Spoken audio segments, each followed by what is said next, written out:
Welcome back to part two of our conversation on formative assessment design and its practice in the digital learning space. So now I want to move a little further and think about inclusive assessments. And the question goes, what might academics, instructors, educators take into consideration in rethinking or reimagining assessments, taking into consideration the need for remote learning or online learning, as well as taking into consideration inclusive assessment design? What might they consider? So inclusive assessment design for me means that we're trying to engage the students to be able to complete the learning, and that we need to know what we're looking for as a learning outcome, and that there are different ways that are going to suit the learner's needs in an online environment. In teacher education, and that's all I'm speaking from at this point, is we needed to look at ways that students would be able to stay connected. I think for a lot of students, the practice and the not so much the attendance, but the focus on completing work and you're always at home. And so this is looking at the social and the human aspect of learning. Learning is a social construct for lots of people, and while they're isolated in their houses and only connected in a virtual room, it was really, how do we recreate how do we create another way of that element of learning, which is really important for lots of students. They're not getting that feedback and the guidance that they would be in a face-to-face class, and they really rely on their peers a lot, is something that we've noticed, as well as us, to just have those informal chats too. So we applied some different tools that are available to us in our LMS system through D2L and Brightspace. We use feedback fruits, and that's one of the ways that we've helped further the practices of students in terms of their feedback, collaboration, being able to have anonymous responses to people in giving feedback on their productivity, how they've worked. We use a lot of shared Google Docs that they're mapping their work on, and we're able to come in and have a look at that work also. So another element around inclusivity is about accessibility. And accessibility looks different for lots of students. We've got lots of students who are, experiencing mental health issues during this time of learning. We've also got other students who just have other or who require different learning supports.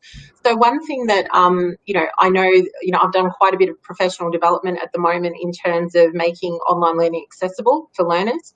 So one of them was having the videos, and we've got to make sure that there's closed captioning on all of our videos, regardless of whether it's a student with a hearing impairment or, those sorts of things. Not all students can take in information that's audio based all the time.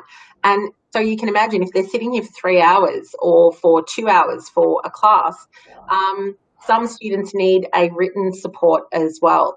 So it was really being mindful of, can the student navigate easily the content that needs to be done, making sure that they're not overwhelmed with the amount of content that's on there, because you can only process so much information when you're in an online space. And it's different to the way that you work when you're face-to-face. You can sort of take those breaks, look out the window. Yeah. Back in. It's a little bit different, and it's also hard for the teacher, when you're facilitating the learning process, to be able to read the room. You used to be able to feel the energy of the room, read the room, look at that group of people, at that table doing whatever they're doing. Well, now it looks a lot different because I can't see everything that's happening. And I've had students with children and the toddlers' butts in my camera, and this is the crazy space that people are working in, and we've got lots of ages and complexities that people have got at home. So when you're understanding that, that is where the inclusivity space comes from. So making sure we've got different accessible forms, particularly the videos, were really important, and it was part of the feedback students gave us is, for some students, they're still working around this space of trying to learn online and being at home and whatever, but being able to come back in and check back in. And I think having conversations with students, I've noticed that, it was really important as part of that inclusivity that I don't know whether pastoral care is the right term. That's an old school term, but Duty of care. checking in with your students, because for a lot of them, even though we can't see them on the screen, it's looking for patterns in the data of their progress. Just having a quick look through of how often have they been checking into parts of the unit. Have they been to class? Have they been engaging, in the program? And this is why we don't use lectures in our program, because we can do that. We can see if students have, been to class, whether they're actually engaging or whether they're just sitting back and doing nothing. And then with the assessments being, I think the first assessment's due in the block model by the end of the week.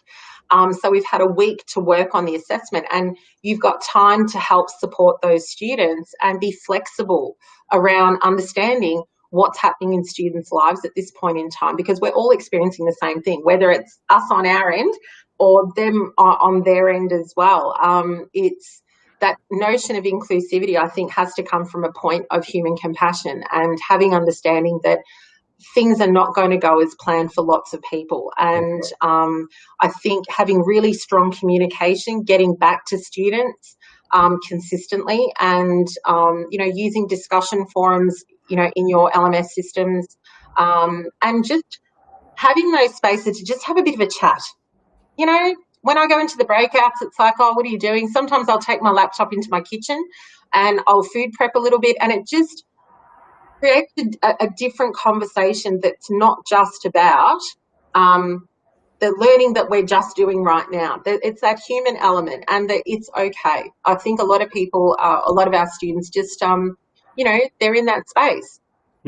Great. I think it's, I also think, and like you pointed out, it's the empathy, it's the duty of care to know that the students are doing okay, being open to feedback when it comes across, and also supporting them, providing all the necessary support with yourself as an educator, and also with what is available at the university or the educational institution, in whatever case it is. My final question is, at Turnitin, part of our mission is supporting academics in promoting what we term citizens of integrity. And this is a culture that we're hoping, that across our different institutions that partner with us, this becomes popular. So my question is, how do you currently support feedback design with your assessments, the feedback literacy, when we look at how students take the feedback and implement the feedback? And one key aspect is assessment security, especially in the online space.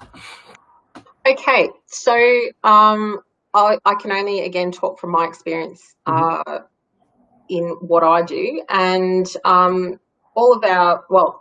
there are some of our assessments that we don't Turnitin enable, where they're hurdle tasks, where we know that students have worked collaboratively on a shared document.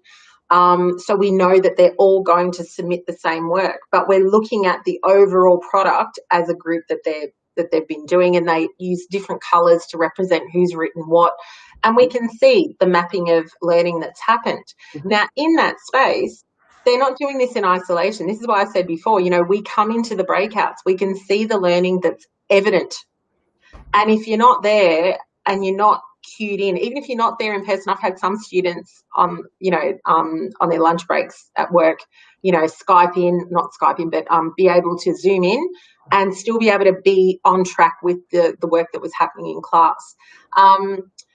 Using Turnitin has been really useful in terms of supporting the academic integrity and the literacy of our students, but it also has to come in part with what we teach as well. We have to teach the academic literacy and assessment literacy that we're expecting.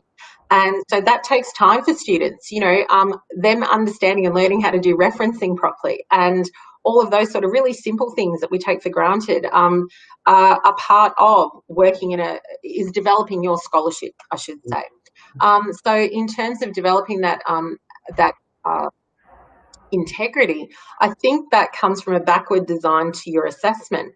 So if you're designing assessments where you can see the learning happening in the classroom, for one, that then builds into an assessment, there leaves, it strengthens the integrity of the product that the student's creating, and so then it becomes an individual piece of work.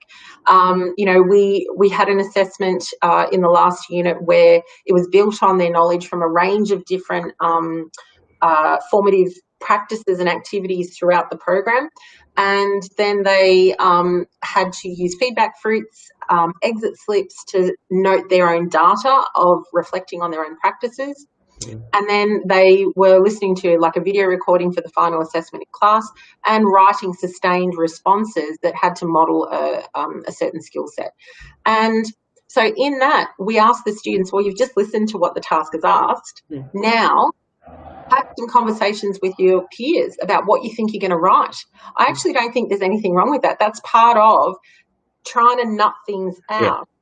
And then we can come in and help shape what that looks like. And then when the students write their work, we don't have breaches of copyright. We don't have plagiarism happen because they've had the time to develop and think about what they're doing. We also don't have essays in these programs. There's sustained writing and there is skilled development of types of writing, but we're not looking, and there is lots of analytical writing as sort of short responses.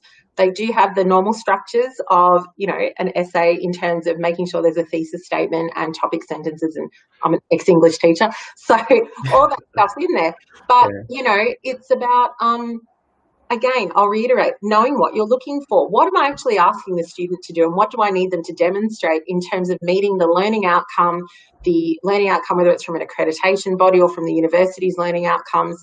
And, when you're leaving it up to just essay writing, I cannot tell you how many people on Instagram find my page and go, I write essays and, pay me to write your academic work. Why would I do that? And so I think this is where we have, these issues with integrity, and, having that process for students to use Turnitin allows them to see, oh, okay, that's not actually how I do things. You can't just copy a big slab of text and stick it in and then not unpack it. Or, what are some more productive ways of writing and learning how to paraphrase and things like that. So we turn it into a teaching point, a teaching and learning space, rather than just penalising people for breaching things. I mean, obviously, if there's a breach, we go through the procedures that the university has per policy. Mm-hmm. But it's always having that academic response that's an informed response. And, our rubrics are very detailed, and we also have feedback and feed forward in that as well. But by having the in-class practices as the strength of the program that support the assessment, they're getting the feedback as they're learning, rather than me having to spend ages writing lots of feedback at the end, which they're probably not going to use for the next assessment. Another important part, and I think this links back to the feedback you were talking about earlier, is that once students have completed an assessment, I'll do a review of the most common mistakes that I was seeing. So whether it was, not doing in-text citations properly, not understanding how to support, a standard that they were trying to write to. So I use that as a teaching point in the next class after the marking's been finished, as, this is the stuff that we now need to work on for your next assignment, because I don't really want to see these things again. Yeah. And so that's part of building that literacy, and particularly in teacher education, it's about informing and building their practice of good teaching and assessment and feedback. Great. Wow, there's been a lot to learn from you, your experience, and what you're currently doing at VU. I'd like to use this opportunity to say thank you, Ingrid. Thank you for your time. Thank you for making yourself available while we discuss formative assessment design and its practice in the digital learning space. My pleasure. Thank you very much for inviting me. It's been great fun. Yeah, you're welcome. Thank you. Bye.